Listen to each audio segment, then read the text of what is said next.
नमस्कार विद्यार्थी मित्रांनो, विजन गव्हर्नमेंट जॉब या आपल्या एज्युकेशन चॅनलवरती आपलं पुन्हा एकदा स्वागत आहे।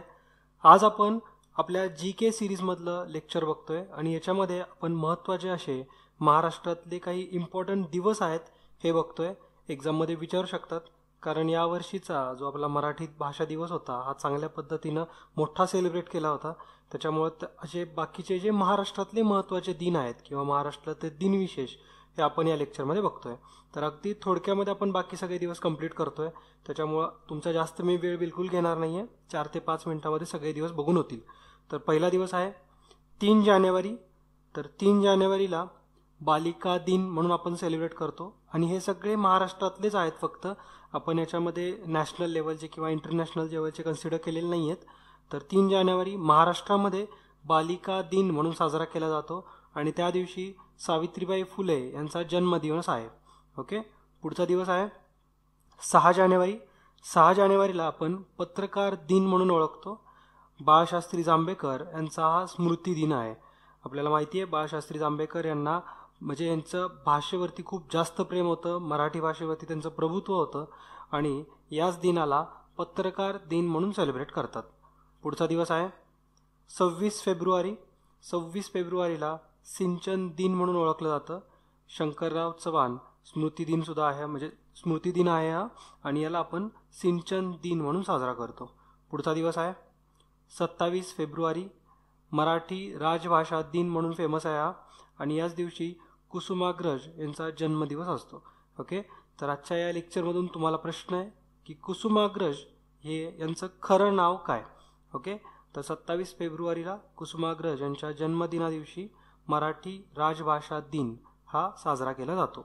पुढचा दिवस आहे 12 मार्च।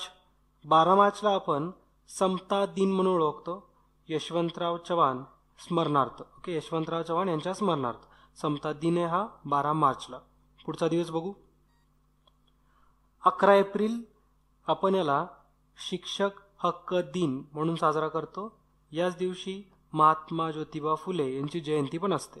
ओके, महात्मा ज्योतिबा फुले यांची जयंती असते, म्हणूनच आपण शिक्षक हक्क दिन म्हणून साजरा करतो 11 एप्रिल। 26 जून सामाजिक न्याय दिन आहे। याच दिवशी छत्रपती शाहू महाराज यांची जयंती असते। ओके, तर यांच्या छत्रपती शाहू महाराज यांच्या जयंतीमुळे सामाजिक न्याय दिन म्हणून आपण 26 जूनला ओळखतो। पुढचा दिन बघू आपण 1 जुलै।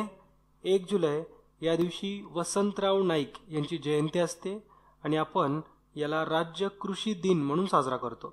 तर 1 जुलैला राज्य कृषी दिन आहे आणि त्या दिवशी वसंतराव नाईक यांचा जन्मदिवस सुद्धा आहे। हे लक्षात ठेवा, इम्पॉर्टंट आहे, एक्झाममध्ये हा विचारू शकतात। पुढचा दिवस बघू आपण 22 सप्टेंबर। या दिवशी श्रम प्रतिष्ठा दिन म्हणून साजरा केला जातो 22 सप्टेंबरला। याच दिवशी कर्मवीर भाऊराव पाटील यांच्या स्मरणार्थ हा श्रम प्रतिष्ठा दिन साजरा करतो आपण 22 सप्टेंबरला। पुढचा दिवस बघू 28 सप्टेंबर, राज्य माहिती अधिकार दिन। ओके, आपल्याला माहिती आहे RTI म्हणजे राईट टू नो और राईट टू इन्फॉर्म, तर ह्याची जी सुरुवात होती ही आपल्या महाराष्ट्र राज्याने केलेली आहे 28 सप्टेंबरला। याच दिवशी राज्य माहिती अधिकार दिन म्हणून साजरा केला जातो। पुढचा दिवस आहे 21 ऑक्टोबर। 21 ऑक्टोबरला महाराष्ट्राचा पोलीस दिन असतो।